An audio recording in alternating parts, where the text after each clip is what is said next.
Bismillahirrahmanirrahim. Asyhadu Asyhadu alla ilaha alla ilaha illallah illallah wa asyhadu wa asyhadu anna anna Muhammadan. Abi maunya bicara sama saya berdua. Iya. Gak ada yang dengar. Iya. Gak apa-apa. Iya gitu. Jadi Nanti mungkin Maka sama ibu bisa ya. tunggu. Jadi saya minta tolong, mungkin ini yang bisa saya sampaikan ke Iya. Koko, permasalahannya apa. Selanjutnya mungkin saya izin menunggu di sana aja, gitu ya. Mohon maaf ya Bu ya. Iya, nggak apa-apa. Saya mengerti. Istilahnya ini hal pribadi bagaimanapun. Tadi juga dia nanya adik aku nggak ikut kan? Enggak, aku bilang gitu. Oh, adiknya belum tahu. Adiknya nggak ada yang tahu. Yang tahu cuma saya, pembantu dan papahnya. Dan ini juga baru tahu karena saya mau tidak mau menumpang tidur di sini dulu, gitu. Jadi gitu kok. Jadi selanjutnya silakan. Ya. Terima kasih Ya, banyak. sama-sama. Apa mau nunggu di mana ibunya? Itu di ruangan yang sebelah. Oh, yang di ruangan C32 ya? Iya. Oh iya, Ya, makasih. Ya. Santai aja, santai. Nah, bentar ya. Kamu udah minum kopi belum? Mau kopi? Nanti ya, sebentar ya, beli kopi ya. Oh bang, nggak nemenin? Nggak apa-apa. Siap.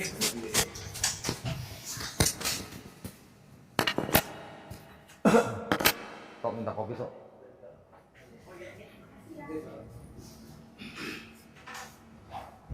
Tolong bikinin kopi dong. Kopi yang creamy deh. Kamu kopi apa? Yang krim apa yang hitam? Apa aja?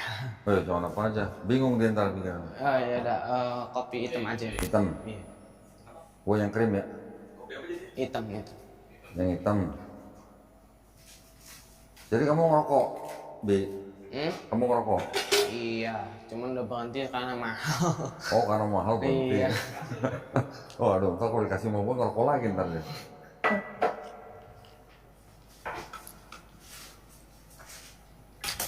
Rokok gue juga habis lagi nih.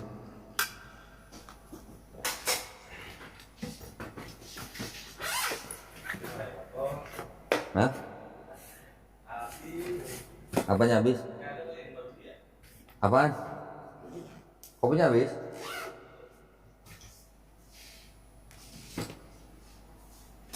Terus kamu ke gereja mana? Namanya Ah, Gereja Kristus Raja Karawang. di Karawang. Iya. Kamu tahu gereja itu dari mana? Nyari aja kok. Nyari sendiri. Iya. Oh. Manggil aku Pak banget kok. Koko aja. Hah? Boleh deh sekalian beli rokok.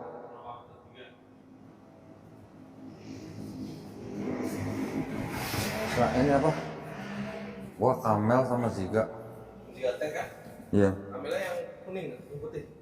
Kok Kamelnya biru, yang apa connect?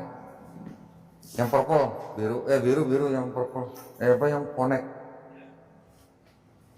Kamu ngerokok? Enggak deh. Hah? Kagak deh. Jadi gimana ceritanya? Kok kamu bisa ke Katolik? Ceritanya gimana?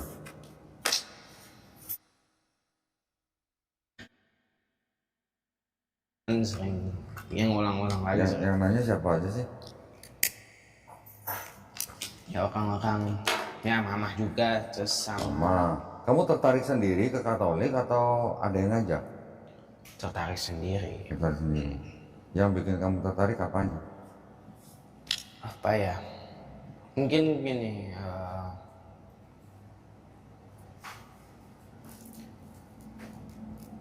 awal ceritanya ya, teman-teman saya tuh kayak orang itu mandang orang-orang Kristen tuh kayak orang Israel gitu. Orangnya bejat banget, orangnya akalnya tuh gak ada banget gitu. Dan tiba-tiba kalau itu saya oke lah. Teman-teman Muslim kamu? Iya. Oke. Tiba-tiba nyenggol ke urusan Tritunggal. Dibilang kok Tuhan Yesus tuh kok dijemur, Tuhan kok dijemur. Terus ya gitu-gitulah, kurang ajar banget, aku juga nggak tega gitu ngelanginnya lagi. Ya udahlah, dari situ kan aku orangnya apa ya, lumayan sakit lah gitu. Mau siapa agama apapun yang dihina ya aku juga, apapun yang dihina aku juga tetap sakit hati tetap gitu ngerasain. Nah karena udah kayak gitu aku mulailah tertarik gitu belajar. Ya sebenarnya Tritunggal juga ya tetap nggak masuk akal sih buat aku. Nah habis itu Sorry, mic kamu terbalik. oh, iya. Ke kiri depan. Nah, terus Nah, habis itu sampai mana tadi? Tritunggal nggak masuk akal. Oh iya, Tritunggal nggak masuk akal. Tapi yang buat saya tertarik itu apa ya? Ajaran kasih. Ajaran kasih. Ya, ajaran kasih. Walaupun ada juga di Islam banyak bahkan. Tapi nggak tahu ya itu. Saya lagi goyah aja gitu. Udah mulai mas-masan sholat mungkin karena itu gitu kali ya. Tapi berarti kamu belum percaya Trinitasnya berarti? No, Belum. Kamu nggak percaya Tuhan jadi manusia? nggak masuk akal. Cuman kamu tertariknya karena ajaran kasihnya. Iya, dan aku karena aku gak berani gitu ya baca-baca Al-Quran. Bukan karena benci atau apa, cuman karena saya tahu bahasa Arab tuh rumit gitu kan, nggak bisa baca terjemahan doang. Terjemahan kan cuman kulit yang tipis doang gitu. Iya, Enggak. Ya udahlah, ya udah saya ke Alkitab. Yang pertama saya baca tuh Sudah. Itu mana ya? Oh ini di bawah nih.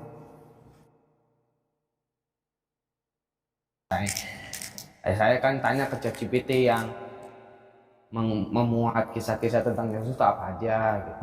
Matius apalah gitu. Ya udahlah saya mulai dari Matius di situ. Nah, saya menemukan bahwa ternyata Alkitab tuh bahasanya puitis banget gitu. Kayak metaforanya walaupun agak rumit tapi tetap bisa dipahami perlahan-lahan gitu. Umpamanya. Kayak kenikmatan menjelajahi metaforanya tuh aku suka gitu. Karena aku suka puisi juga. Saya menemukan di situ. Ya udah disitulah mulailah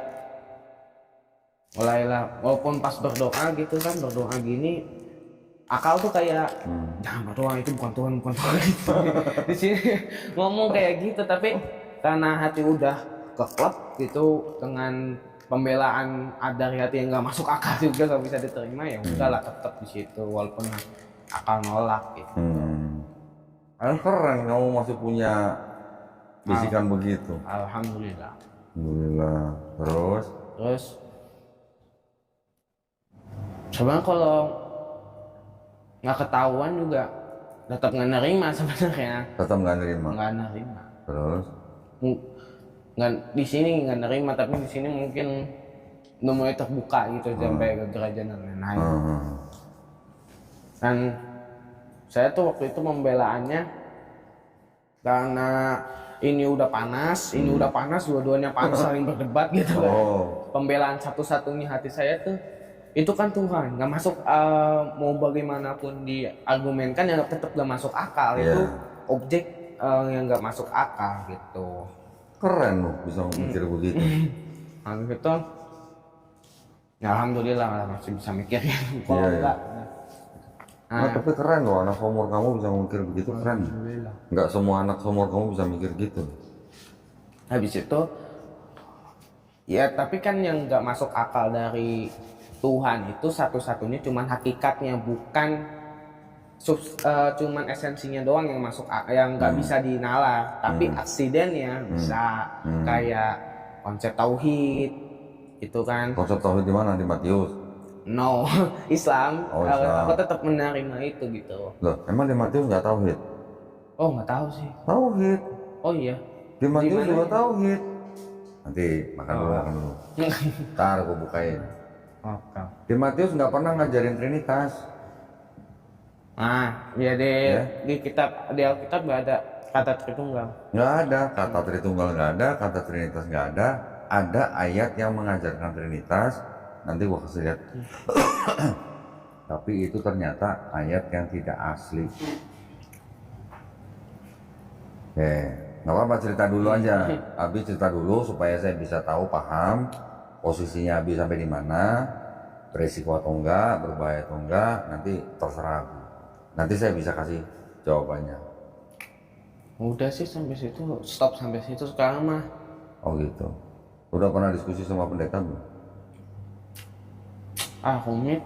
Buat ketemu pendetanya rumit. Malah rumit. Harus daftar ini dulu, males kan. Oh. Gitu. Oke, sekarang kalau Abi bilang tertarik dengan Kristen karena ajaran kasih, kasih sudah pernah dengar di Bible Yesus ngomong kasihilah musuhmu? Ya. Bisa nggak kasihilah musuhmu? Kalau dikasih bukan musuh namanya. Nah, makanya. Kasih. Maksudnya ajaran kasihilah musuhmu tuh masuk akal nggak gitu? Enggak lah. Bertentangan. Ya, iya. Kalau Islam gimana? Kalau musuh? Kita terhadap musuh kalau di Islam gimana? Perangi tapi tetap ada batas-batasnya. Iya, harus ada keadilan. Kalau musuh sudah menyerah, kita nggak boleh zolim. Kalau kamu dijahatin orang, kalau di Kristen dengan ajaran kasihilah musuhmu, orang Kristen harus apa? Kalau dijahatin orang, Pasar. pasrah kan? Iya. Tapi kalau di Islam gimana? Ya serang balik. Tapi Boleh harus- balas, tapi yang setimpal, nggak boleh lebih, nggak boleh berlebihan. Tapi memaafkan lebih baik. Itu bedanya kalau di Kristen sama di Islam. Tapi kalau kasihilah musuhmu, gimana Matilah ceritanya? Gimana ceritanya kita harus mengasihi musuh kita? Terus kita harus mengasihi harta kita kepada perampok atau gimana? Enggak. Ya kan?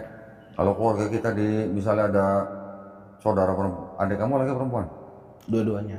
Dua-duanya perempuan? Dua-duanya laki-laki dan perempuan gitu. Oh, laki-laki dan perempuan. Misalnya ada saudara perempuan kita diperkosa, Musuh dong berarti. musuh kan? Iya. Terus kita harus ngapain? Pasrah aja? Kan enggak dong. Gitu. Bisa jadi, ini bisa jadi ya, karena di dalam 4 gospel, Matius, Markus, Lukas, Yohanes, ini kan surat-surat yang ditulis zaman dulu sekali. Kita nggak pernah tahu di dalam tulisan itu murni tulisan yang menulis atau sudah ditambah-tambahin. Kita nggak tahu. Ya dong? Sebagian masih ada ajaran tauhidnya. Tapi sebagian lagi ada tambahan apa, ada cerita apa yang kita nggak yakini, kita nggak pernah tahu siapa yang nambahin.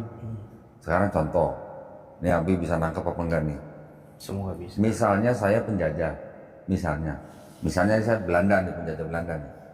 Saya datang ke sebuah bangsa, belum negara nih, masih bangsa nih, bangsa Indonesia. Kan masih suku-suku lah ya. Saya datang ke suku, salah satu suku, bahan hasil buminya saya ambil.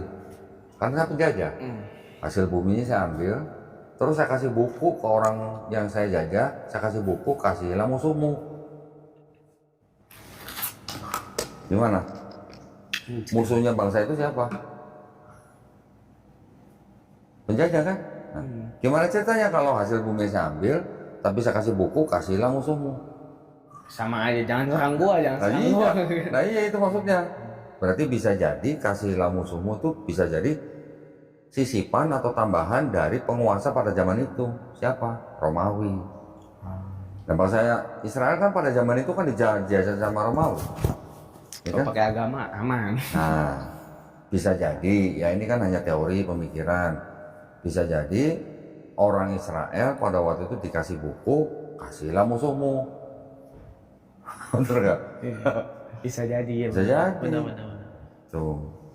Nggak mungkin Tuhan yang sempurna bisa mikir nggak semasuk akal itu. Lah itu, sekarang bangsa Israel sebelum di perjanjian baru, bangsa Israel malah disuruh apa? Membasmi sebuah bangsa tertentu yang dulunya menzolimi bangsa Israel. 1 Samuel 15 ayat 3. Sekonyong-konyong tibalah satu ayat Tiba-tiba ada ayat kasihilah musuhmu. bertentangan. Nah itu. Ya, ini masalah kemanusiaan lah. Ya. Kok bisa ajaran kasihilah musuhmu? Padahal kalau kita dijajah, masa kita mau diam aja? Itu maksudnya. Ada lagi nanti ajaran yang dianggap tulisan Paulus. Nah, Paulus tuh menarik. Setiap pemerintah itu adalah berasal dari Allah. Setuju nggak? Segala pemerintah berasal dari Allah. Setuju nggak? Oh, gimana tuh jelasin coba? Enggak. Ada gambaran jelas gitu. Nih, nanti dulu ya. Bentar. Handphone. Ini masuk akal nggak?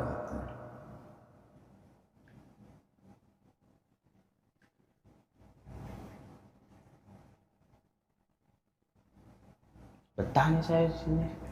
Oh, kalau mau baca-baca nanti sebentar.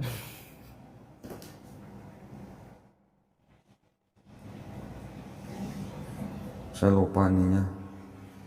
Tapi ada yang begitu.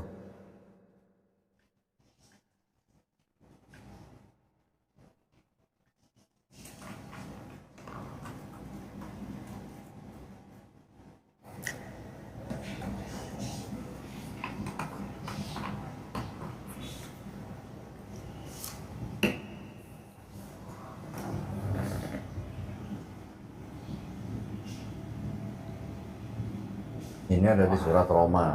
Roma dianggap tulisan Paulus. Ya. Roma kan tulisan Paulus dianggapnya.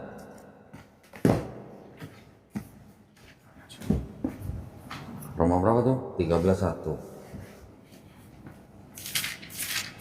Kita baca di sini, sama nggak main di situ?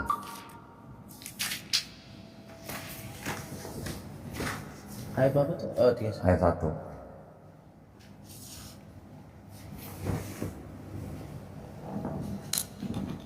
Nah, ada. Sama nggak? Sama. Sama. Make sense nggak? Enggak lah, Tuhan maha adil. Tiba-tiba ada pemerintah yang nggak adil. Nah, Pertentangan. terus mau dibilang pemerintah itu berasal dari Allah? Nggak mungkin. Benar-benar. Itu maksudnya. Kita pikir lagi, kira-kira bisa jadi ini sisipan dari penjajah Romawi itu bukan? Karena yang menjajah Israel pada waktu itu adalah Romawi. Bisa jadi. Oh, kok kayak diktator ya? ada sisipan-sisipan diktator. Loh ya bisa dong. Iya Lah itu dong. yang bikin siapa? Kan nggak ketahuan siapa yang bikin. Benar? Kita harus tahu konteksnya. Apa aja yang harus kita ketahui? Konteks sejarah, konteks tradisi. Bahasa saya punya tradisi, ada konteks sejarahnya juga sedang dijajah oleh sebuah bangsa. Pada zaman Yesus masih hidup, kan penjajahan Romawi kita tahu dari tahun 63 sebelum Masehi sampai tahun 600-an, sampai diambil sama sahabat Nabi Umar bin Khattab. Betul kan? Ya. Ketika Yerusalem dikuasai oleh pasukan Muslim, selama 600 tahun lebih Palestina dijajah sama Romawi. Nah, kalau ada ayat-ayat begitu, mungkin nggak itu berasal dari penjajah? Mungkin Gitu. sekali. Kemungkinan besar. Kalau omongan saya ada yang salah, tolong disanggah. Yang kecil bukan yang gede. Ya udahlah, ya udah. Ya. Sama itu tadi, kasihlah musuhmu. Kalau kasihlah musuhmu itu bisa nggak diterapkan untuk sebuah masyarakat? Nggak bisa diterapkan. Kalau cuman diterapkan untuk diri sendiri, mungkin masih bisa, mungkin. Tapi kalau udah berurusan dengan masyarakat, kasihlah musuhmu bisa nggak dimasuk ke dalam pengadilan? Hancur lah dunia. Nggak bisa kan? Nah, gitu. Kalau namanya udah pengadilan apa urusannya? Harus namanya aja pengadilan, adil. Berarti harus ada keadilan buat semua orang. Gimana mau adil bawa kasih musuh? Lah iya, lah kalau kasihlah musuhmu masuk pengadilan, nggak ada penjara penuh, masih kosong. Gak ada penjara Nggak ada bahkan. penjara, nggak perlu penjara, itu maksudnya. Paham ya? Gitu. Jadi saya ketika melihat kitabnya agama lain, saya nggak berani menghina, enggak. Tapi saya hanya menunjukkan ada ayat begini maksudnya gimana. Yang mikir sendiri gitu. Ya, kita nggak membicarakan apa namanya. Tadi kan Abi bilang nggak mempermasalahkan trinitasnya karena sulit dimengerti, gitu kan. Sudah kita tinggalkan Tidak dulu. mengatakan tidak masuk akal. Ya, kita tinggalin dulu. Tapi ajarannya kira-kira make sense nggak buat kita? Gitu. Yang dilakukan oleh gereja apa? Hanya melintir sini, melintir sana, melintir sini, melintir sana. Kalau ada masalah kasih ke negara. Kalau dia dizolimi sama orang misalnya, perampok, dibunuh segala macam, kan orang Kristen tetap cari keadilan. Cari keadilannya kemana? Ke negara, ke polisi, ya kan? Itu urusan negara, dibuang dari sini. Orang Kristennya tetap bilang kasihlah musuhmu, tapi musuh itu harus dihukum tetap. Ya hukum siapa? Negara. Kambing hitam. Ya kan? Berarti agama ini tidak bisa dipakai untuk sebuah negara atau masyarakat. Karena nggak mungkin masuk ke dalam pengadilan, kasihlah musuhmu. Paham kan? Tapi ada juga masih kebenarannya. Contoh, Matius ya, tadi kan Abi kan bilangnya Matius. Di Matius, Yesus ngakunya Tuhan atau Nabi? Menurut Abi.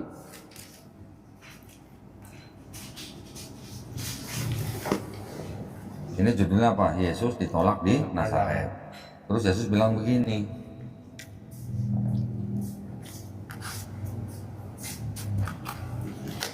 Seorang nabi dihormati di mana-mana, kecuali di tempat asalnya sendiri dan di rumahnya. Nah, sedangkan Yesus ditolak di Nazaret. Berarti kalau gini, Yesus lagi ngomongin siapa?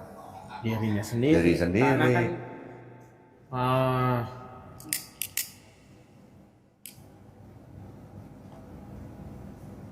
Berarti Yesus lagi ngomongin siapa? dirinya Diri sendiri. sendiri. Kalau Yesus ngomongin diri sendiri, berarti Yesus ngakunya Nabi atau bukan? Seorang nabi. Nabi. Konsisten harusnya kan Betul kan? masih dari kalimat pertama. Ya. Sekarang orang lain nyebut Yesus sebagai apa? Guru dan Tuhan. Hah? Guru dan Tuhan katanya. Itu Yohanes 13:13. Tapi ini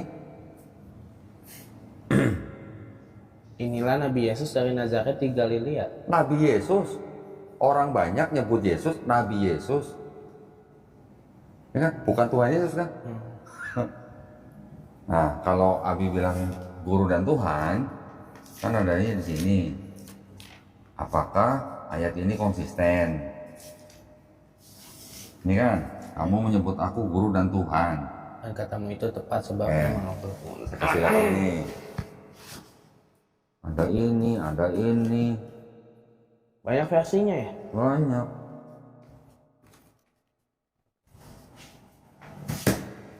Coba sekarang di sini. Yohanes 13:13. Di sini apa? Kamu menyebut aku guru dan junjungan. Nah. Emang demikian apa? Di sini apa?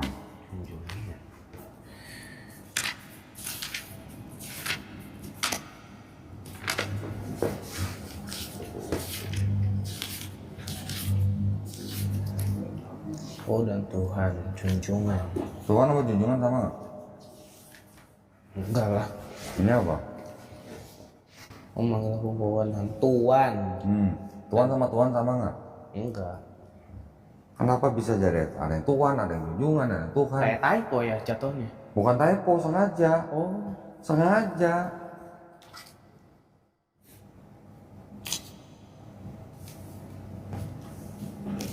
Sama nggak? Tuhan, junjungan, Tuhan, sama nggak? No, enggak. Ya. Gue bisa buktiin karena ada barangnya. Kalau nggak ada barangnya saya nggak bisa ngomong. Ya.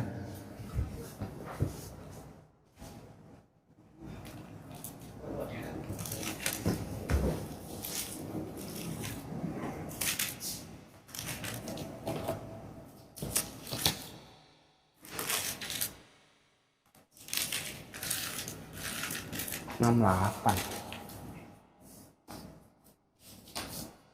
2011. Wih jauh. Ini 98. Iya, padahal sama-sama LAI loh. Yang merah tuh LAI. Yang gede itu juga LAI. Kalau kecil hitam tuh ND, Katolik.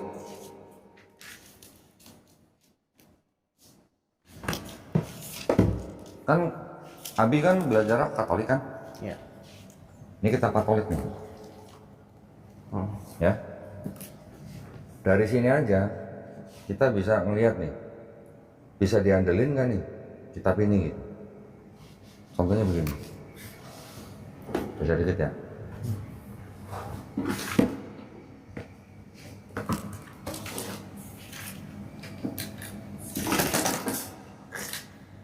Nih, kira-kira Yesus kalau begini bacanya, Yesus lahir tahun berapa? Yang di garis ini ya?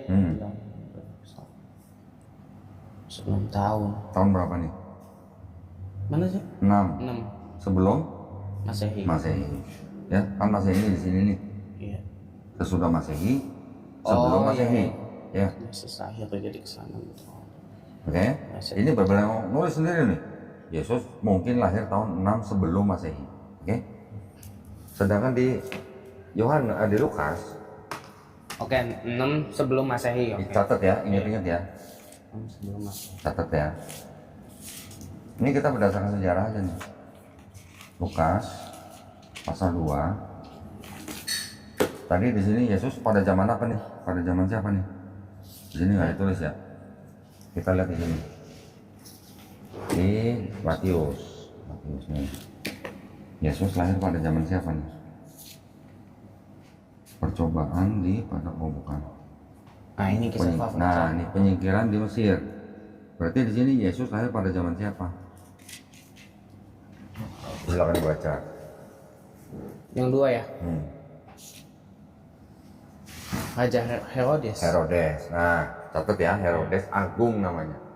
Bawa handphone? Oh, enggak. Bawa handphone. Ini sebelum Masehi. Cek di sini. Herodes matinya kapan? Kita cek. Ini Lukas. Nih. Ini kata Bible ya. Herodes baca matinya tahun berapa?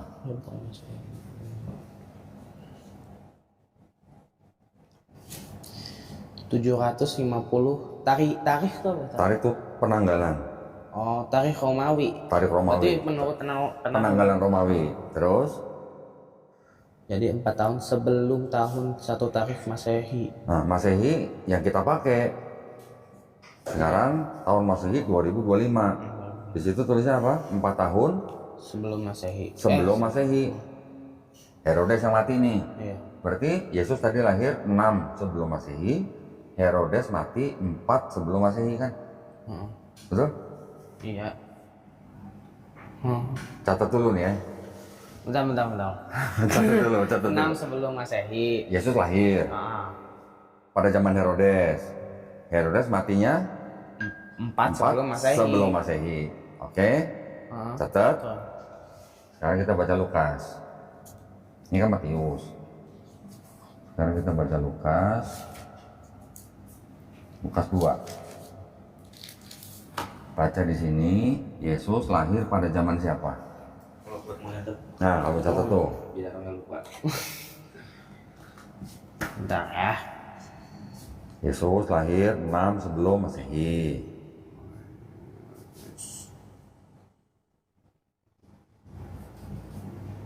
Herodes mati tahun 4 sebelum Masehi.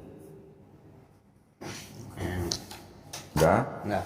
Sekarang baca yang Lukas 2, Yesus lahir pada zaman siapa?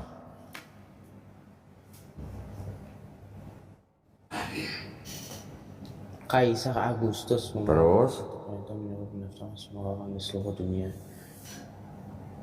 Maka banyak orang demikian juga Yesus.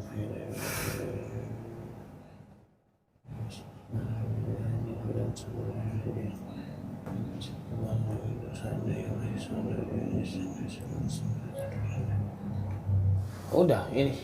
ada Kirenius nggak?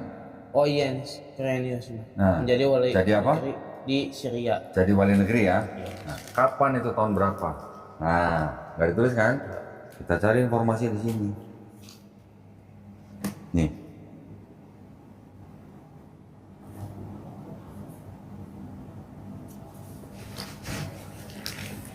Kita lihat di Lukas. Ini pelajaran sejarah nih.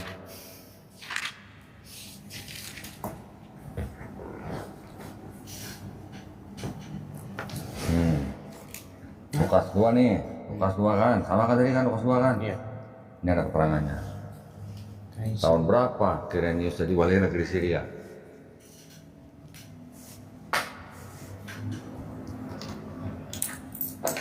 Tahun 6 Masehi. Nah, catat. Kirenius jadi wali negeri Syria tahun 6 Masehi. Oh, udah mulai. Bentar. Tahu kan bedanya sebelum Masehi sama sesudah Masehi? Tahu kan? Iya. Masehi itu Masehi itu Al-Masih, Yesus, kelahiran. Kristus. Oh, Dianggapnya tahun 1 Masehi ya berarti 1 tahun setelah. enggak, Eh. tahun pertama tahun pertama yang kita sekarang penanggalannya kita pakai. Ya, sekarang kan 2025. Berarti kalau 1 Masehi, terus itu dibilang ada Kirenius 6 Masehi, berarti 6 tahun setelah tahun 1 Masehi. Oh. Jadi gini, ini saya gambarin. Masehi itu apa sih sebenarnya? Masehi itu Kristus. Berarti 1 Kristus gitu. Gimana sih? Ini sebelum Masehi.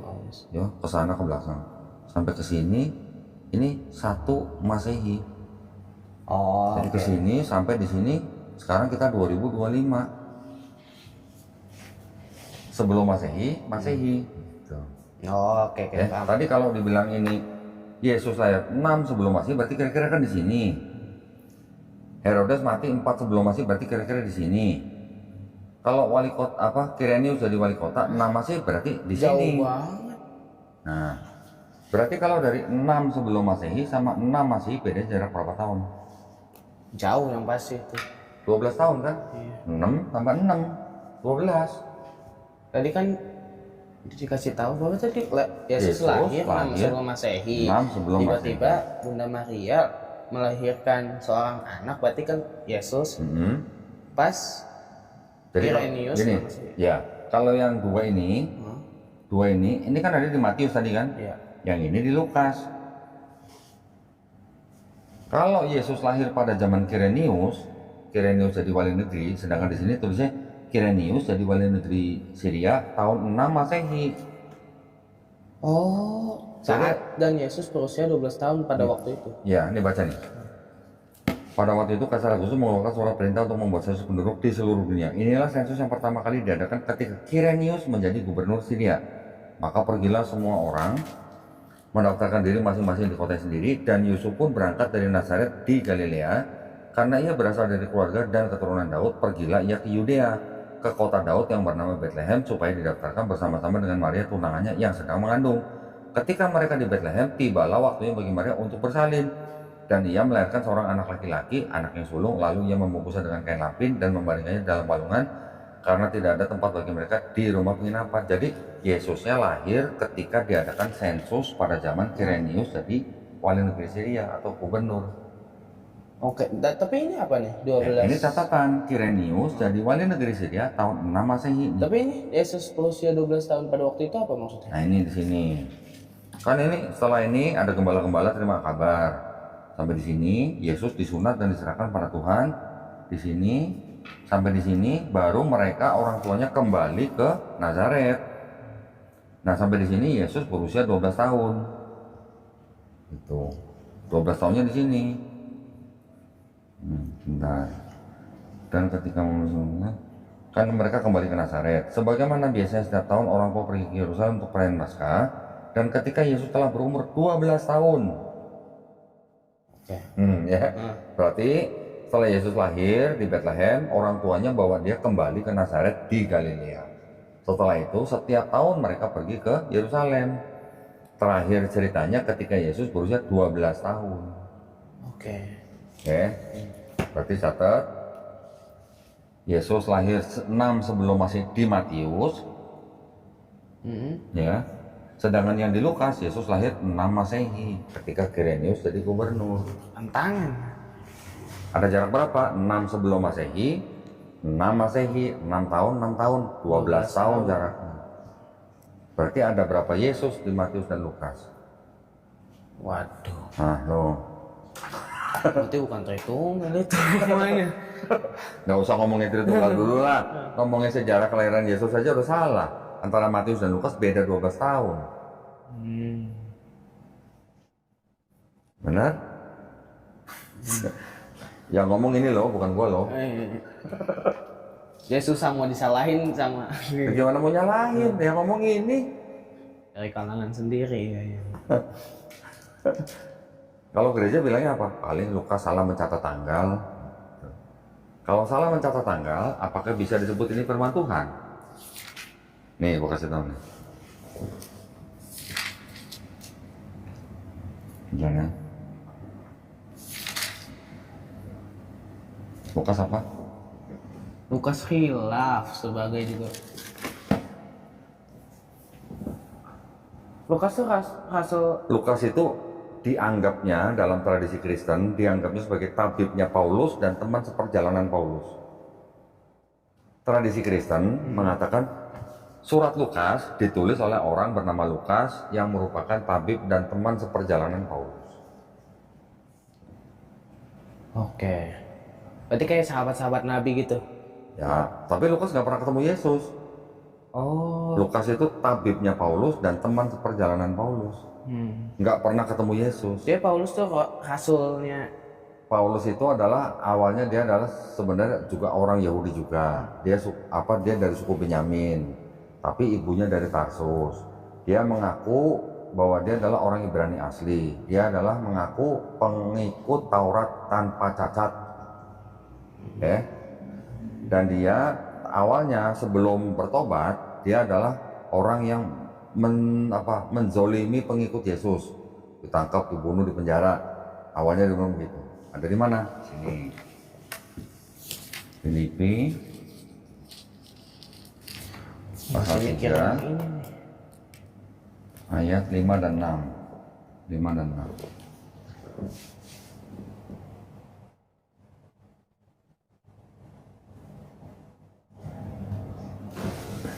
Kopinya ini mana, Dip? Oh iya benar. Benar. Dia orang Farisi ya. Dia ngakunya orang Farisi kan? Sekarang buka Matius 16 ayat 6. Matius 16 ayat 6.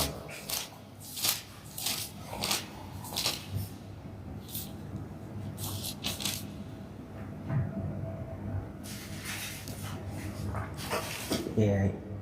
Terjaga-jagalah dan waspadalah terhadap ragi orang Farisi dan Saduki. Yesus sudah bilang hati-hati loh sama orang Farisi. Ya kan? Berjaga-jaga dan waspadalah. Hati-hati loh sama orang Farisi. Paulus orang Farisi. Berarti harus hati-hati sama Udah Paulus. disuruh hati-hati malah ngikut Paulus. Gimana sih lo? Gimana lo? Sekarang saya berani bilang, Kristen itu bukan pengikut Yesus, tapi pengikut Paulus. Aku ngaku doang gitu. Ya. Orang Kristen ngaku pengikut Yesus, tapi sebenarnya mereka pengikut Paulus. Nanti gue bisa buktiin. Nih, salah satu contohnya. Matius 5 ayat 17 18 baca.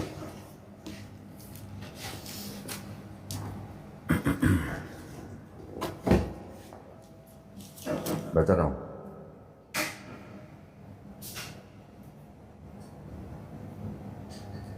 Jangan kamu menyangka aku datang untuk meniadakan hukum Taurat. Yesus yang ngomong kan? Iya. Yesus bilang, jangan kamu menyangka aku datang untuk meniadakan hukum Taurat. Aku datang bukan untuk meniadakan, tapi untuk menggenapi. Itulah. Selama langit dan bumi belum lenyap, satu iota atau satu titik pun dari hukum Taurat tidak akan dihilangkan. Kata Yesus. Kata Paulus apa? Wah ini uji konsistensi ya? Iya. Kita bandingin ajaran Yesus sama Paulus. Efesus 2 Terima kasih. ayat 15. Efesus. Nih, Efesus 2 ayat 15. Sebab manusia membatalkan hukum Taurat dengan Lu baca, biar kedengeran. sebab dengan matinya sebagai manusia ia telah membatalkan hukum Taurat dengan segala perintah dan ketentuannya untuk menciptakan keduanya menjadi satu manusia baru di dalam dirinya. Matinya siapa? Matinya Yesus. Yesus. Jangan itu. Efesus dianggap surat Paulus. Yesus bilang, aku datang bukan untuk meniadakan hukum Taurat. Paulus bilang, Yesus yang mati sebagai manusia itu sudah membatalkan hukum Taurat. Boleh nggak gue bilang Paulus memfitnah Yesus? Boleh sekali. Oh. Boleh banget lah. Bukti nggak ada pun. Boleh nggak? Banget. Boleh.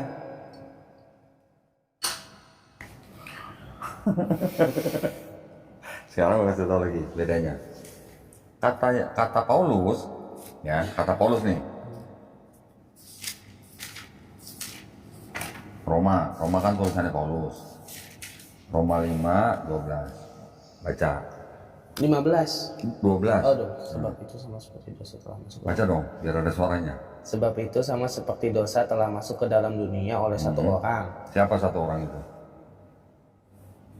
Sebab itu sama seperti dosa telah masuk ke dalam dunia oleh satu orang, Yesus. Siapa? Bukan. Oh, bukan. Siapa? Hawa, Oh, istri Adam. Iya. Ya kan? Kan dia yang pertama kali berdosa katanya. Makan buah kuli gitu kan. dosa itu. Terus Oh, ini Hawa berarti satu Ya, orang ini. ya. Dan oleh dosa itu juga maut, demikian maut itu telah menjalar kepada semua orang, karena semua orang telah berbuat dosa.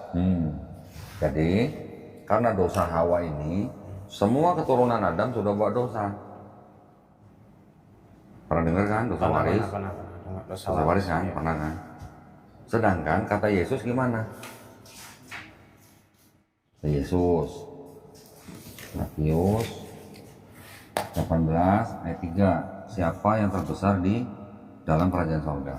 Pada waktu Yesus ditanya nih, siapa yang terbesar dalam kerajaan surga kan? yang kalau tidak seperti anak kecil ini, Ya. kamu tidak akan Iya. Lalu tahu? masuk kerajaan surga. Yang Nggak pernah nonton baca. sama pendeta yang sudah. Sudah lah. Pendeta sudah lah.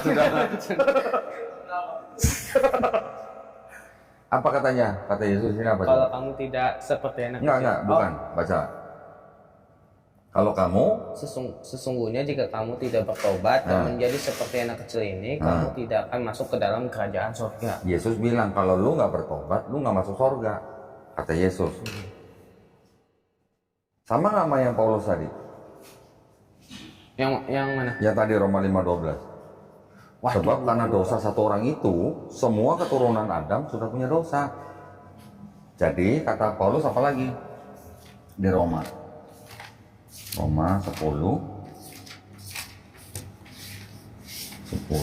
ayat 9. 9.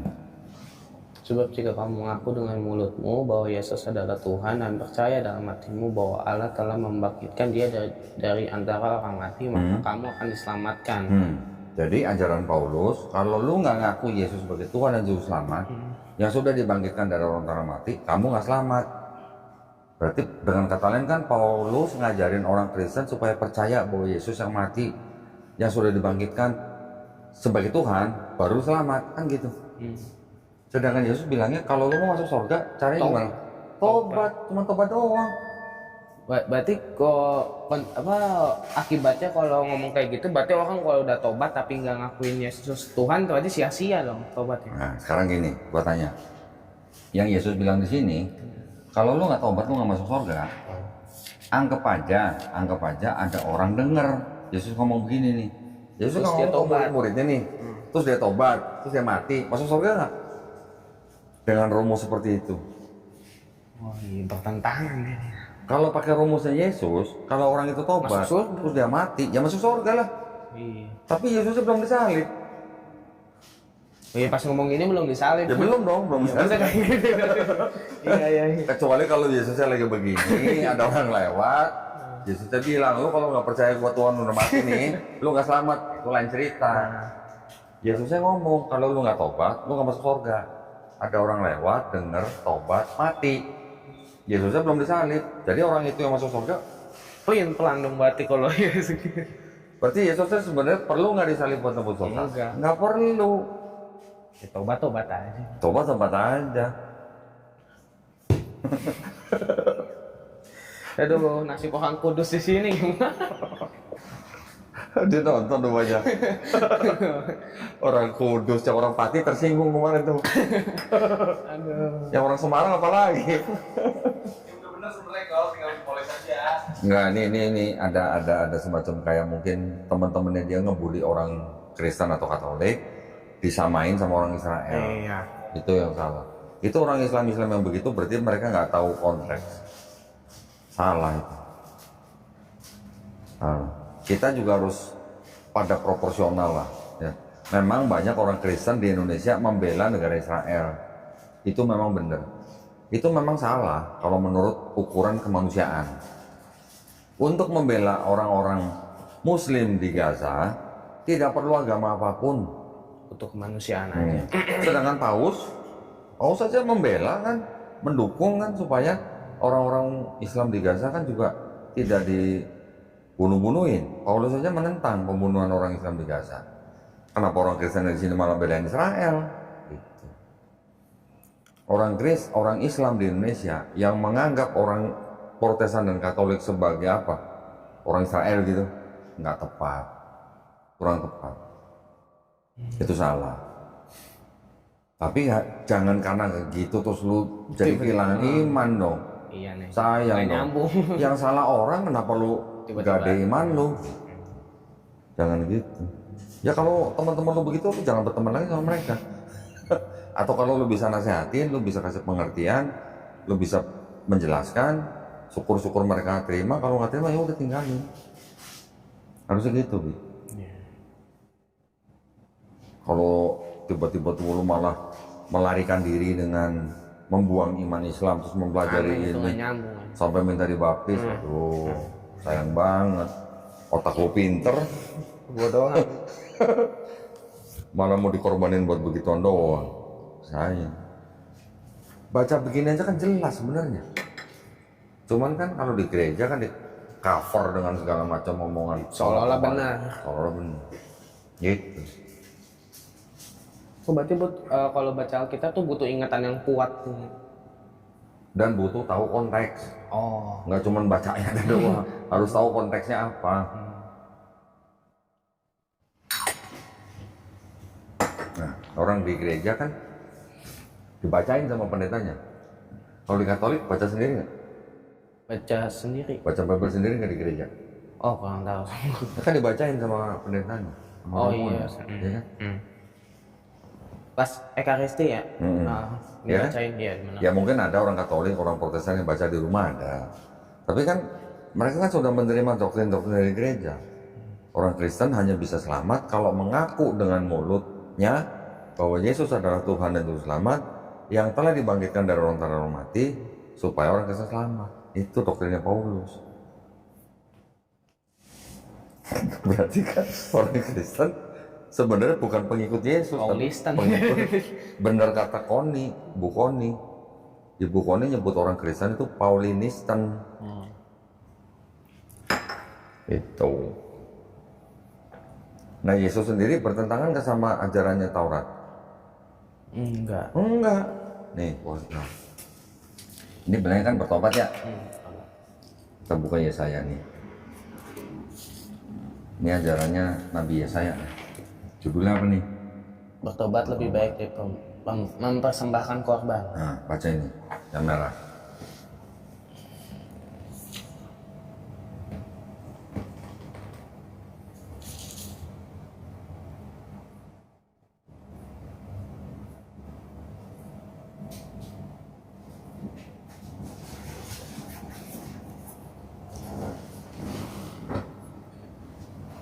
Oke. Kalau lu baca begitu, terus gua nanya gini, kalau ada ayat begitu, masih perlu nggak ada orang yang harus mati di atas kayu salib buat nebus dosa manusia? Nggak perlu lah. Hah? Nggak perlu. Lah iya nggak perlu kan? Kasihan mending gitu. Nah, orang dosa yang semerah kirmisi, semerah kain kesumba bisa putih seperti salju. Kenapa harus ada orang yang mati di atas kayu salib? Maksudnya? Ya, bertobat kan? Ada lagi nih. Yes, yes.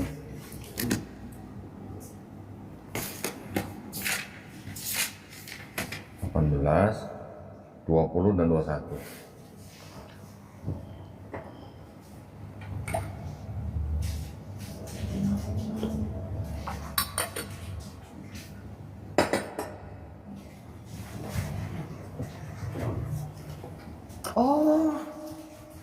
Oh ada juga. Ada. Enggak, aku pernah dengar ini di ayat Al-Quran atau hadis gitu. Nah, iya iya. benar. Lah iya, sekarang kalau di Quran Sama gimana lu apa-apa. caranya kalau mau masuk jannah? Iya. Sebaik-baiknya manusia di mata Allah siapa? Ya orang yang bertakwa. Orang yang bertobat. Bertobat itu udah paling baik. Dari apa? Ya dari segala dosa, segala maksiat. Di sini katanya apa? Orang fasik. Akan Tahu orang fasik apa? Iya. Tahu Orang yang kan? berdosa. gitu. Berdosa dan terus menerus. Bukan cuma dosa doang sekali. Dosa dan terus menerus berdosa disebut orang fasik. Orang fasik kalau bertobat dan melakukan ketetapan Allah hidup. Perlu nggak ada orang harus disalib di kayu salib? Nggak perlu lah. Ya kan? Jadi ajarannya nabi-nabi di sini bertobat hidup. Yesus bilang kalau nggak bertobat lu nggak masuk surga. Kan sama sebenarnya. Kenapa tiba-tiba berubah jadi kalau lu nggak ngaku Yesus sebagai Tuhan, lu nggak selamat. So asik ya. Beda kan? Iya. Gue bukan menafsirkan kita suci orang ya. Cuman Gue cuma ngebacain doang. Beda apa enggak gitu. Oke, mereka punya otoritas untuk menafsirkan. Tapi kan ada ayat-ayat yang istilahnya kalau kita sebut tuh jelas gitu loh, nggak perlu tafsir. Babi haram, apa mau tafsir? Ya enggak? Kalau Yesus tidak membatalkan hukum Taurat, berarti kan Yesus hidup di bawah hukum Taurat. Kalau hidup di bawah hukum Taurat, sunat nggak? sunat kan? Makan babi nggak? Enggak. Sekarang orang Kristen gimana? Ya seperti itu. Gitu. Sedangkan yang sekarang laki-laki masih sunat agama apa? Islam. Islam. Yang sholatnya sujud? Islam juga. Yesus sujud. Matius 26:39. Yesus puasa. Islam puasa. Islam sujud. Yesus nggak makan babi. Islam nggak makan babi. Yesus di situ diceritain ketika jenazahnya diturunin dikafani. Walaupun kita Islam tidak percaya bahwa Yesus atau Nabi Isa itu dibunuh dan disalib, ya, tapi dikafani. Nah, siapa orang umat beragama apa yang kalau mati dikafani? Islam. Islam. Berarti kita ngikutin apa yang Yesus lakukan di situ. Kristen sebagian ada, tapi sebagian banyak enggak. Aku sih semuanya ada. Kristen ada yang sunat, Kristen ada yang puasa, Kristen ada yang sujud. Tapi alasannya Tapi kecil-kecil gitu kelompoknya. Kecil-kecil. Paling Kristen Ortodok, Kristen Koptik, Kristen Advent. Tapi Kristen secara keseluruhan? enggak. Yesus akikah nggak di sini? Akikah nggak? Wah belum baca itu. Lo akikah nggak? Kayaknya akikah. Akikah. Ini Yesus juga akikah nih. Akikah tuh yang motong kambing. Iya. Oh, Laki-laki berapa? satu. Dua. Oh, dua. Perempuan baru satu. Baca nih. Ayat berapa nih? Ayat 24. Dan untuk mempersembahkan korban menurut ini keluarga.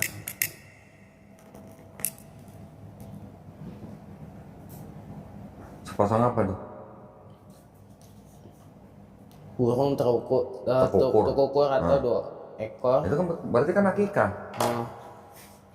Semua anak laki-laki sulung harus dikuduskan bagi Allah, dan untuk mempersembahkan korban menurut apa yang difirmankan dalam hukum Tuhan, yaitu sepasang burung. Oh iya. Nah, itu ukur. Ya, itu zaman dulu syariatnya disempurnakan di Islam. Orang Islam akikah, Yesus akikah. Orang Kristen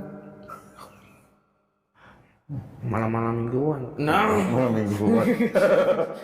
Malam mingguan. Lo dibaptis nggak? Hah? Dibaptis nggak? Enggak, belum. Untungnya belum. Masa sih? Belum.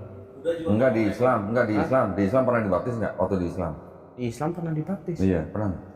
Maksudnya? Emang di Islam ada dibaptis? Ada. Lu nggak pernah mandi besar? Oh, pernah lah. Maknanya mandi besar di Islam itu dengan maknanya baptis orang Yahudi sama, penyucian. Laki-laki keluar air mani, perempuan datang bulan, suami istri habis berhubungan, itu mereka dibaptis untuk penyucian. Tapi kalau baptisnya Kristen apa? Manusia lama ditenggelamkan, timbullah manusia baru, gitu kan? Beda. Oh, ranger. Nah itu maksudnya. Iya. Mau lagi kopinya? Hah? Enggak, Mas. Hah? Enggak kok, udah. Tuh tehnya tuh. Oh ya. Itu dimakanin dong cemilan 10-nya. Iya. Gitu Bi. Kita kalau nggak baca kita nggak tahu. Kalau lu cuma dengar pendeta, lu akan terdoktrin. Tapi kalau lu baca sendiri dan kita mikir, beda cerita. Kalau mikir, Kalau mikir, orang Kristen juga banyak yang baca tapi nggak mikir.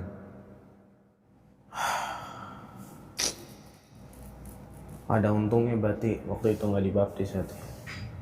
Ya udah diizinin Allah. Iya. Kalau udah dibaptis sekarang udah kaget kali. Tapi lu pernah meyakini Yesus Tuhan nggak? Dipaksa ya man. Sama siapa? Maksudnya karena udah terlalu jauh gitu. Karena emang mengharuskan yakin, ya udah dipaksa lah diwaktu di sini nolak gitu. Dipaksa oleh diri sendiri atau dipaksa sama orang? Di diri sendiri gitu. Ingat ya, sebaik-baiknya manusia di mata Allah adalah manusia yang bertobat. Dah, gitu aja. Sebaik-baik loh. Jadi lu dibandingin sama presiden, belum tentu presiden lebih baik daripada lu di mata Allah. Sebaik-baik manusia. Jadi selama lu masih dikasih nafas, jangan kecil hati gitu. Allah itu masih membuka pintu tobat selebar-lebarnya ketika manusia masih hidup. Kalau udah mati, jangan tanya, nggak ada pintu tobat lagi. Lu pernah nggak melihat atau berpikir Islam ada yang salah? Nggak bisa disalahin. Nggak bisa salah. Jadi Islamnya nggak mungkin salah. Kalau mau disalahin kayak orang bohong. Orangnya yang salah. Orangnya yang salah. Gua dulu ketahan masuk Islam 5 tahun. Gara-gara gua ngeliat muslimnya. Salah. Nah, itu. Makanya gua salah. Gua tidak boleh berdasarkan pengamatan terhadap muslimnya, harus gua pelajarin ajarannya.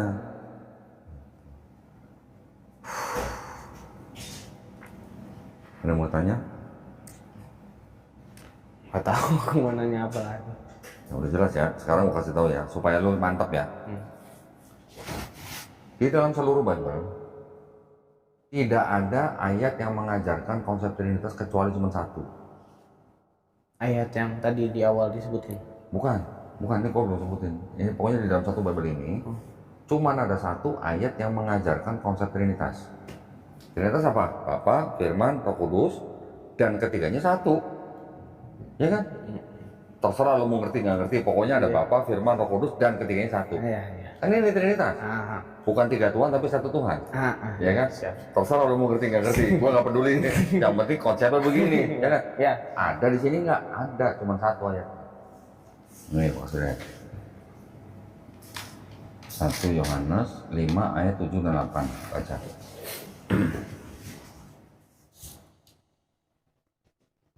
Sebab ada 3 orang yang bersih.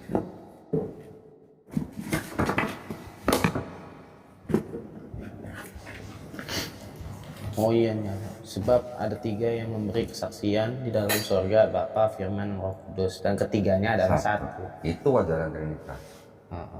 Ya. Iya. Kalau di Matius ada ayat begini, baptislah mereka dalam nama Bapa dan Anak dan Roh Kudus, tapi nggak disebut satu, belum tentu Trinitas. Nah, kan gitu. Yang benar-benar Trinitas harus ada Bapa, Anak atau Firman dan Roh Kudus dan ketiganya satu, baru itu Trinitas. Ya. Ada di sini kan. Lu udah baca sendiri kan? Ini kan? Sekarang lu bandingin dengan ini. Ini kitab suci apa? Iya. Kitab suci Katolik. Yang nggak mau dibuka itu ya. Ini lu baca sendiri nih. Tidak untuk Diperdagangkan. nih dipersembahkan sama siapa nih? Resmi Umat. Iya, umat Katolik. Lu bandingin sama ini sama nggak ayat? Tadi ayat apa? Ini. Oh, ini. 1 Yohanes 5 ayat 7 dan 8. Lu bandingin sama ini sama nggak ayat? Sebab ada 3 yang memberi kesaksian di dalam surga. Sama. Nah, lu baca ini. Pasti tidak asli ya. Udah berulang-ulang ini tapi ditolak mulu. Nah, satu-satunya ayat yang mengajarkan konsep Trinitas katanya pasti tidak asli. Lu pikir sendiri, Bi. Gua nggak bisa membawa hidayah ke lu. Yang bisa ngasih hidayah itu cuma Allah. Tinggal lu mau pakai apa enggak akal dan pikiran yang udah dikasih gitu aja. Jangan nggak usah panjang-panjang kan gua. Ngapain panjang-panjang? Kalau gue punya ini gue bisa ngomong, kalau nggak punya ini gue nggak bisa ngomong. Dan ini ada di Android kalau mau lihat. Oh iya ada. Lu bisa kasih lihat ke orang lain di Android. Nggak percaya lu Aplikasi buka. atau? Buka. Wah nggak bawa HP. Oh nggak bawa HP. Iya. Nih Andai kan bawa HP. kan ayatnya ini. Ini dapat dari mana? Oh, ada deh. Wow, mahal ini. Ada yang nawarin gua 15 juta. Nih. Ini kan ini kan? Iya. Kan? Ini kalau gua klik begini. Sorry. Gua klik begini, keluar tuh. Ada salin, bagikan, panduan, tafsiran kamu. Gua klik tafsiran. Keluar nih. 1 Yohanes 5:7. Lu baca ini sama enggak? Iya sama bener. Jadi lu nggak perlu beli ini, lu pakai itu aja bisa lu tunjukin ke pendeta. Kicep banget. Dan ini nggak cuma satu lu, banyak yang begitu lu. Oh iya banyak. Kenapa gue tunjukin itu? Karena cuman itu ayat yang ngajarin Trinitas. Oh. Kalau ayat yang lain nggak ngajarin Trinitas, tapi juga tidak asli, tambahan, sisipan, pinjaman. Pinjam tapi nggak dibalik-balikin. Aku ngaku lagi. Iya. Iya, kenapa aku nggak mau dengerin ini? Itu yang paling penting. Gara-gara itu dulu gue ninggalin Kristen. Kalau gua nggak ngeliat itu, gue juga mungkin masih Kristen kan. Nah sekarang ngapain gue mesti ngikutin Kristen kalau ajarannya tidak asli? Berarti kan gue ngikutin pemikiran manusia. Pemikiran manusia pasti terbatas. Iya. Bisa nggak disebut kitab suci kalau ada ayat yang tidak asli? Ya udah. Novel namanya. Nah, novel. Lu yang bilang novel, bukan gua ya. Aduh. Jadi buku sastra bukan kitab suci. Ini bisa dibilang buku sastra. Oh iya. Ini. Dan paling laku di seluruh dunia. Dan dibagi-bagiin Dan gratis. dipakai orang-orang kudus. Nah, iya. Orang Semarang nggak boleh baca. Aduh. Benar kan? Iya. Simpel sebenarnya.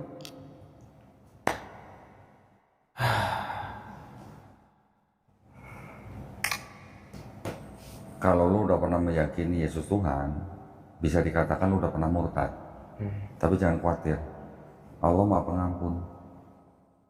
Lu tinggal syahadat ulang, selesai acara. Udah. Habis itu lu sholat tobat. Habis itu lu benerin sholat lu. Udah gitu. Masih dijamin lu masuk surga.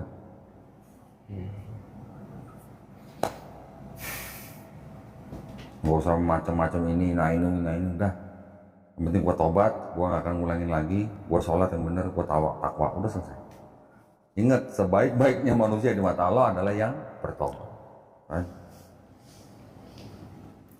Mau dosa lu segede semerah kirmisi atau mau semerah kain kesumba, bisa putih seperti salju, bisa putih seperti bulu domba. Selesai perkara.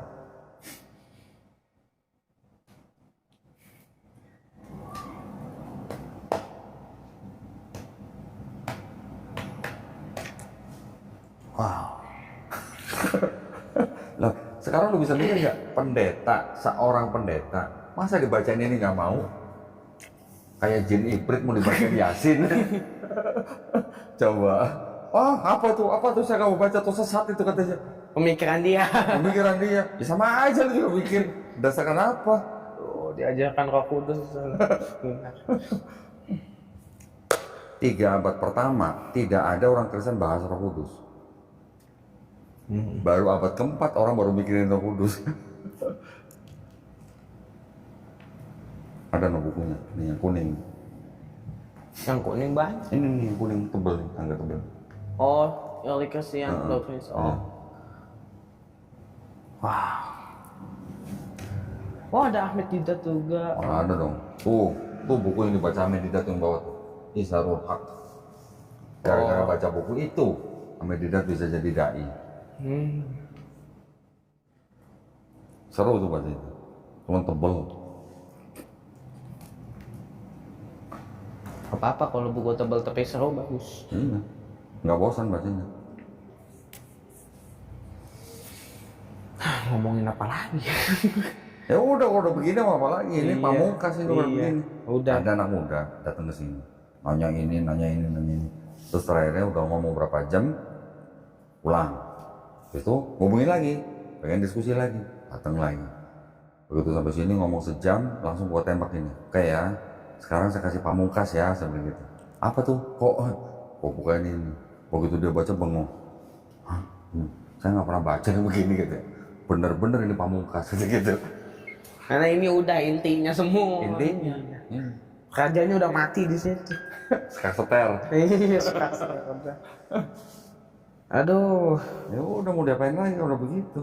Ya ngaku dia sendiri, kita nggak nuduh, ada buktinya, di Android aja ada. Artinya itu udah jadi rahasia umum untuk orang-orang yang mau belajar. Nah buku ini kan khusus buat calon pastor, bukan buat jemaat. Ada cetaknya cuma 3.000 nih. 3.000 sama. Ini buat calon pastor. Makanya tidak untuk diperdagangkan. Lu cari di toko buku nggak ada yang jual.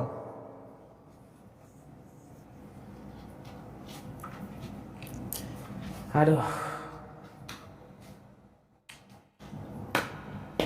Udah apa lagi?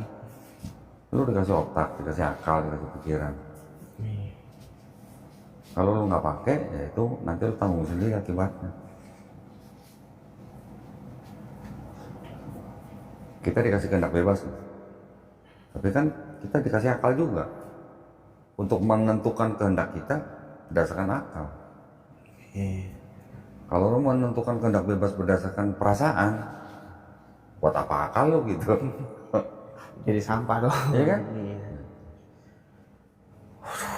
Udah, mumpung lu masih dikasih kesempatan, umur lu masih muda, lu masih banyak dikasih waktu nanti buat apa ya?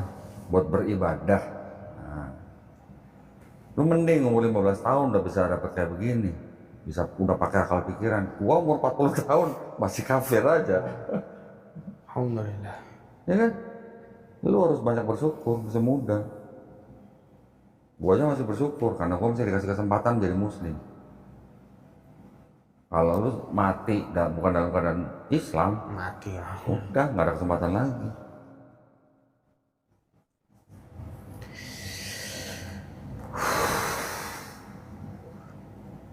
Udah. Kasihan nyokap. Iya. Kasihan nyokap. Lu masih punya nyokap. Itu artinya lu masih dikasih ladang pahala. Itu nyokap itu ladang pahala lu. Tahu nggak?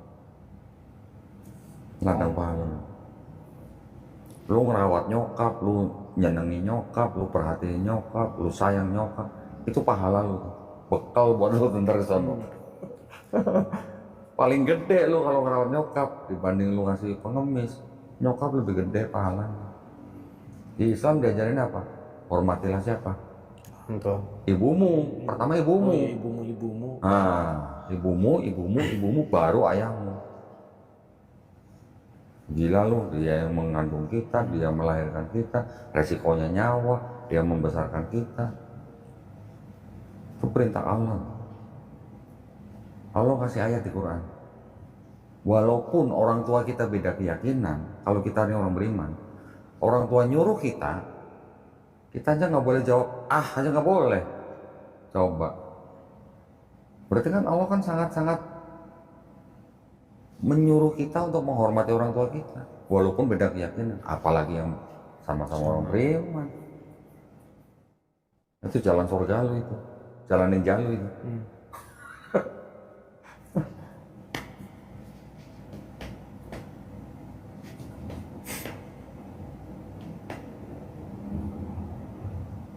Lu buang pikiran-pikiran yang gini, Iya. ya. Sekarang lu udah tahu, lu udah diizinin Allah buat ngeliat ini, lu udah usah banyak mikir lagi, mbak. Mumpung lu masih dikasih kesempatan, jangan sia-siain. Dah, gitu.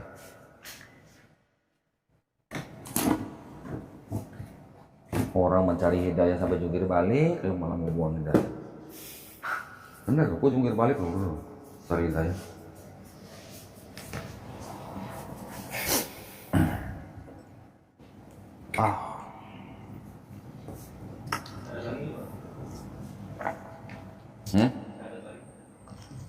Udah syahadat tadi. Kapan?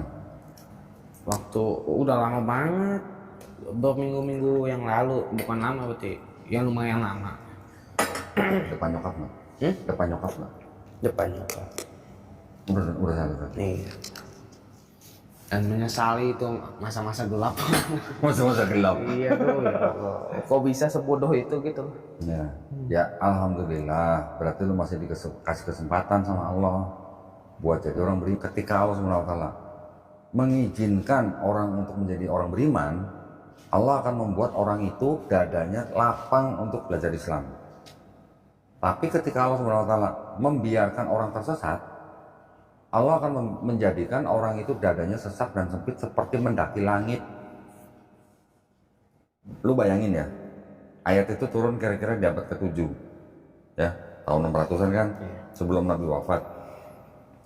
Siapa orang pertama kali tahu kalau kita ke atas mendaki langit, ke gunung kayak kemana kayak, kita makin susah bernapas? Siapa yang tahu? Ya ada, setinggi-tingginya gunung nggak ada yang bisa. Nggak ada. Orang pertama yang tahu oksigen makin ke atas makin tipis baru di abad 17 tahun 1648, namanya Pascal. Oh iya, press apa? Ini kan abad 17 baru dipelajarin oksigen teman-teman. Tapi pertama kali orang tahu kalau kita makin ke atas oksigen makin tipis, Pascal. Berarti waktu itu perumpamaannya asing berarti waktu itu.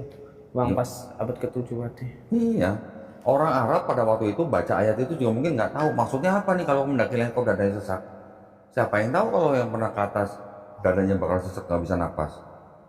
Apa kita pernah baca Nabi pernah naik gunung sampai dadanya sesak? Nggak pernah. Gua Hiro berapa sih tingginya? Paling cuma ratusan meter. Sesak itu. Iya.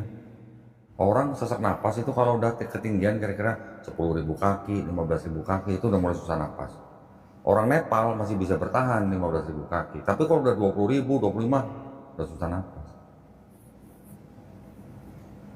Ya kalau bukan firman Allah tuh dari mana gitu Nabi Muhammad SAW tahu? Itu aja. Sedangkan Nabi Muhammad kan umi sama kalangan Jazirah Arab kan bodoh. Ya bukan bodoh, maksudnya bukan bodoh IQ rendah bukan. Tapi bodoh mereka itu maksudnya tidak terbiasa dengan tradisi tulis menulis. Yang tradisi mereka itu adalah oral. Jadi orang hafal lebih keren daripada orang yang baca tulis pada zaman itu. Ya, artinya kan baca-bacaan dari Apa? Dari luar-luar nggak bakal masuk ke sana. Nggak masuk. Bangsa Arab kan termasuk bangsa yang apa ya pada waktu itu nggak diminati gitu loh. Dijajah aja enggak sama Roma sama Persia. Iya. Kan di tengah-tengah gurun itu. Nah makanya Roma sama Persia sama-sama perang, mereka nggak pernah pengen nyerang Arab. Kecuali Yaman. Yaman pun yang dikejar apanya? Kekayaan. Emasnya. Yang ngejar emas siapa? Orang-orang Yahudi. Bisa jadi Nabi Ibrahim AS dulu dari utara ke selatan nyari emas. Makanya mampir di Mekah.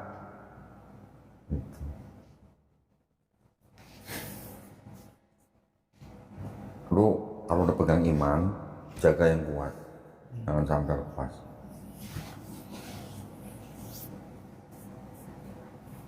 Oke? Yang paling baik sekarang, menurut gua nih, saran aja ya. Lu sahadat ulang depan nyokap, lu cium nyokap, cium tangannya. Itu yang paling baik, biar nyokap tenang gitu. Ya. Ya? Oke. Ya, gua panggilin nyokap ya. Biar nyokap tenang, kasihan. Tadi udah mau nangis. Gua panggilin. Gua aja kali ya. Sama apa nyokapnya? Emang ada anak-anak siapa? Ini Oh, udah jangan, ibu nyokapnya aja aja. ibu. Di mana? Nyokapnya aja ya. Ade lu belum tahu ya? Belum. Sebaiknya jangan tahu. Iya. Nggak usah tahu. Buat apa tahu? Nggak usah. Jangan. Supaya tidak menimbulkan pikiran macam-macam.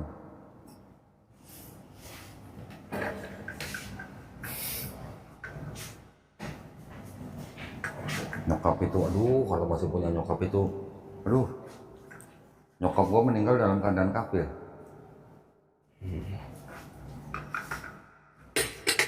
Gua ketika baru-baru masuk Islam, sedih banget gua. Waalaikumsalam. Masya Allah, Bu. Butuh saksi, Bu, saya. Kemarin sebenarnya udah ke Habib sebelum kesini tuh sebenarnya sempat ke Habib. Tapi jujur pas saat ponakan saya bilang minta biar sahadatin, itu sebenarnya ponakan saya sendiri yang tahu Abi. Lihat-lihat itu tuh ponakan saya duluan.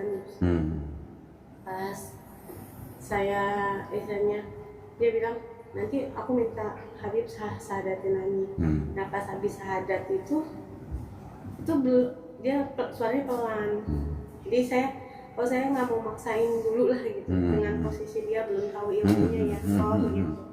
Dan saya juga membimbing dia juga belum bisa sepenuhnya gitu.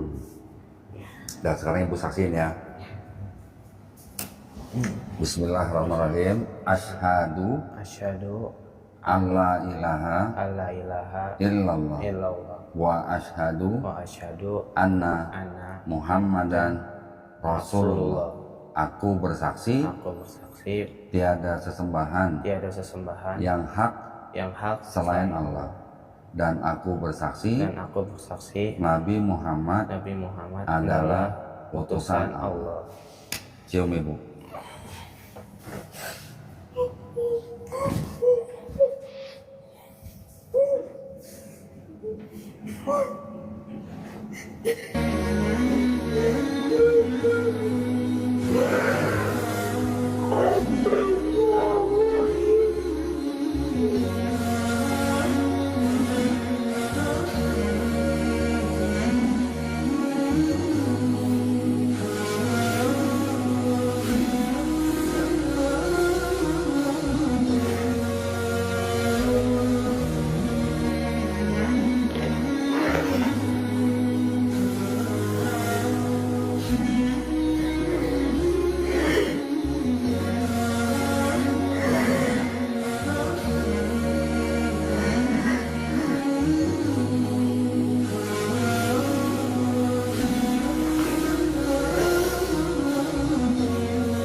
Saya jadi pengen nangis nih.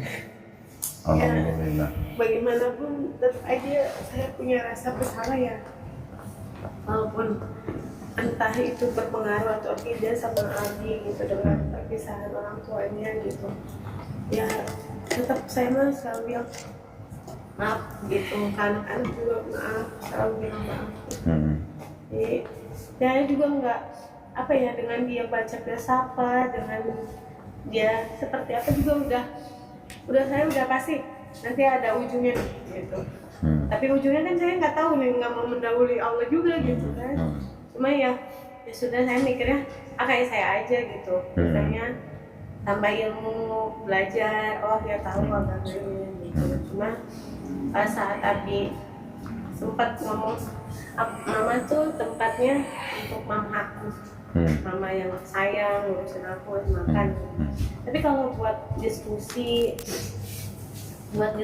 atau buat apa cerita, menurut aku tuh mama masih bodoh ilmunya, kata Abi.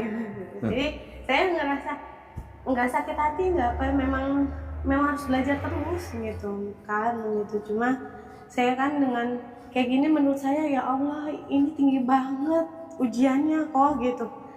Menurut saya tuh udah yang ini melawannya Allah gitu, bukan yang kalau misalnya kenakalan itu mungkin saya masih bisa ya gitu. Tapi kalau udah sama Allah, ya Allah ini gimana. Sama kemarin juga sama ponakan cuma bisa nangis. Tete kalau dibilang nggak sanggup, kayak pengen diambil aja deh sama Allah gitu. Cuma kan kalau diambil Abinya dengan posisi kayak gini, Tete juga bingung gitu. Jadi bingung kok mau kemana. Jadi udah kok udah kasih maksudnya WA aja udah yang Allahu Akbar, udah yang alhamdulillah. Bu, tadi saya bilang sama Abi itu harus benar-benar bersyukur karena Abi itu sekarang masih punya ladang pahala. Ladang pahalanya Abi yang paling besar siapa? Ibunya. Itu adalah ladang pahala buat Abi. Abi umur masih muda, ibu masih muda, masya Allah. Itu mah ngiri saya, Bu. Ya, mama saya dulu meninggal dalam keadaan kafir. Ketika saya masuk Islam, saya sedih sekali karena saya tidak boleh mendoakan mama saya. Doa saya tidak akan sampai kepada mama saya. Dan Allah sendiri melarang saya, melarang umat Islam untuk mendoakan orang tuanya yang meninggal dalam keadaan kafir. Jadi saya sedih sekali, tapi saya harus terima. Kenapa? Ya walaupun mama saya meninggal dalam kafir, saya hanya bisa gimana ya, berdoa supaya mama saya, ya begitulah. Jadi Abi harus benar-benar bersyukur, mamanya masih muda, Abinya masih muda, masih banyak waktu untuk menumpuk pahala. Di dalam Islam bahkan kita diperintahkan apa? Untuk kita lebih sayang kepada ibu, baru bapak. Bahkan Allah SWT sendiri melarang kita ketika orang tua kita menyuruh kita untuk jawab aja nggak boleh. Waduh, itu benar-benar. Makanya kalau ngobrol sama papanya kan beda ya. Kalau papanya bilang itu kurang adabnya gitu, selalu kayak gitu. Cuma kalau saya kan bilangnya gak apa-apa lah, mungkin anak lagi belajar gitu kan, gak apa-apa. Abi bilang mama udah ilmu, yuk kita sama-sama belajar. Mau nggak Bu saya ajarin? Ya, sekalian buat Abi ini. Ya. Bukan saya apa gimana Ibu ya, saya cuma meneruskan ilmu yang saya dapat. Ibu berpisah dengan suami, Abi berpisah dengan ayahnya. Ibu dan Abi masing-masing sholat taubat Bu. Sholat taubat ya, tahu ya niatnya ya, cuma 2 rakaat kan. Tapi sebelum sholat taubat, sebelum membaca niat, Ibu membaca dalam hati atau membaca teks juga boleh. Ibu minta ampun kepada Allah SWT. Abi juga begitu ya. Dan sebutkan nama suami Ibu, Abi sebutkan nama papanya, bahwa kalau Ibu dan Abi punya salah kepada suami atau ayah, mohon juga dia, ruhnya dia juga mengampuni kita. Ya, kita juga mengampuni dia. Supaya apa? Supaya tidak ada dendam. Ya, jadi walaupun Ibu sudah tidak serumah, Abi juga sudah tidak serumah, tapi supaya ruh kita ini tidak ada dendam. Ya. Setelah itu baru Ibu baca niat sholat taubat, itu sholat taubat. Insya Allah Bu, hati Ibu, batin Ibu akan tenang. Begitu juga Abi. Ya. Walaupun begitu, walaupun tidak tinggal sama papanya, tapi Abi juga tetap harus hormat kepada orang tua. Walaupun sudah tidak bersama, gitu ya. Tidak boleh dendam, tidak boleh bagaimana, sampai ada rasa gimana, nggak boleh. Tetap itu adalah orang tua kita. Tanpa ayah, tanpa ibu, tidak akan ada Abi di dunia ini. Ya. Apapun perbuatan orang tua, itu adalah tanggung jawab mereka masing-masing kepada Allah SWT. Yang Abi perlu lakukan adalah hanya menghormati kedua orang tua kita. Gitu. Masih banyak harapan buat Abi, ya. Jangan sampai putus ngajinya. Kalau misalnya agak males ngaji yang seperti biasa, coba cari metode lain Bu.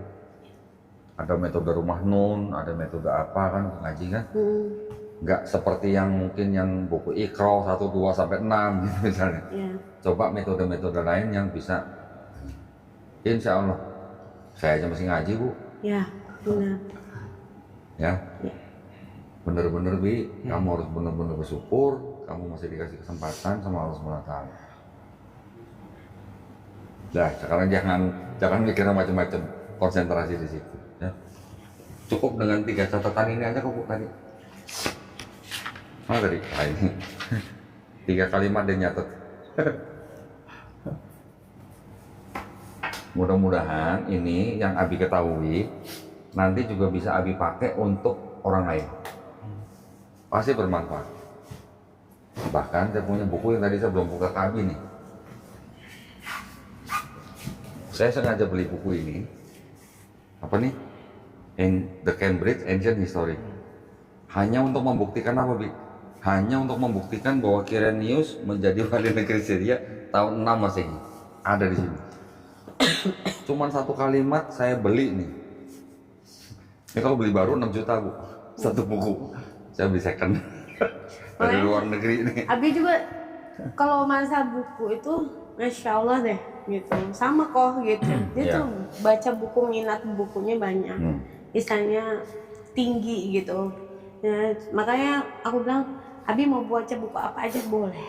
Tapi gini, kalau boleh saran ya Bu ya, kita harus sesuaikan dengan umur dia. Ya, itu Umur Abi sekarang berapa? 15 tahun. 15 tahun. Menurut saya belum waktunya belajar filsafat tuh. Iya. Jangan dulu lah, ketinggian. Karena filsafat itu bisa merubah mindset seseorang. Apalagi yang kita baca mindset filsafat yang bukan filsafat Islam. Iya. Itu beresiko. Iya. Beresiko aja. Nanti kalau habis sudah agak dewasa, udah mahasiswa, boleh belajar. Yang mahasiswa belajar filsafat aja bisa murtad. Iya. Apalagi seumur segini. Makanya kemarin juga sempet dia tuh mau berhenti kok sekolahnya. Aku mau belajar filsafat, gak mungkin kan kuliah gitu, karena asalnya kalau mau kuliah filsafat itu harus ada jenjang sekolahnya dulu. Mama kamu mau berhenti masukin kuliah bisa kalau diterima di tempat kuliah. Nah saya ada jenjang kuliahnya dulu gitu. Kayak Abi kayak gini juga kemarin, nanti deh kita coba ngaji ke Pak Rudin Faiz, Ustadz di sana, kita ke Jogja yuk, ayo nanti. Tapi semua kan ada waktunya gitu. Dan saya juga kebetulan kerja. Jangan kecepatan, Bi, lu mungkin langsung. Pintar boleh, jangan. Tapi kalau memang bisa loncat, bisa dapat izin dari sekolah, nggak apa-apa. Iya itu. Siapa tahu memang sekarang Abi memang harusnya di tingkat yang lebih tinggi kan kita nggak tahu. Iya. Saya juga pakai ya. Lo tadi saya ngobrol sama Abi nyambung semua. Oh, alhamdulillah. Iya, umur 15 tahun udah nyambung begitu. Ujiannya tuh masalahnya yang saya uji tuh ya Allah sendiri yang saya hadapin gitu. Saya jadi bingung, ya Allah, saya harus kemana gitu. Udah kalau cuma ya istilahnya yang biasa manusia ini saya udah ya istilahnya pengalaman orang tua juga sudah ya istilahnya sudah saya pahami lah gitu. Dan dijalani juga pas saya jalani sendiri aja udah, ya Allah ternyata gini ya, ternyata jadi orang tua tuh seperti ini ya gitu. Gak ada henti-hentinya buat ngedoain anak gitu. Makanya Ibu orang tua punya ujian sendiri, anak juga punya ujian sendiri. Setiap manusia ujiannya sendiri. Nanti kalau jadi orang tua baru ngerasain. ya alhamdulillah ya, terima kasih banyak kok. Sama-sama. Udah Bu. dikasih waktunya, Masya Allah berkah Sama-sama. banget buat saya sendiri yang Senang bisa bantu. alhamdulillah gitu. Makanya pas kok kasih adminnya aja udah ya Allah sujud syukur banget, alhamdulillah, Masya Allah lah gitu. Istilahnya ada titik terang buat saya dan harapan saya bisa nyelamatin anak saya dulu lah intinya gitu. Gitu walaupun ya saya sih terus aja berharap Abi bisa balik gitulah gitu ya. Sudah balik, Bu, tenang. Iya, gitu. Sudah balik. Kuat di mana sebenarnya? Alhamdulillah ya. Ya. Itu aja paling Iya, terima kasih senang banyak. sekali saya bisa kedatangan Ibu sama Abi. Alhamdulillah. Mudah-mudahan kita bisa lanjut silaturahmi Amin. nanti ya. Amin. Abi, jangan sungkan-sungkan kalau misalnya ada mau tanya apa, silakan kontak saya. Ya. Ya, misalnya ya. Terima kasih banget. Sama-sama. Ya. Alhamdulillah. Belum pelukan, Bu. Oh, bisa ada tulang belum pelukan. Koma ya. Oh ya.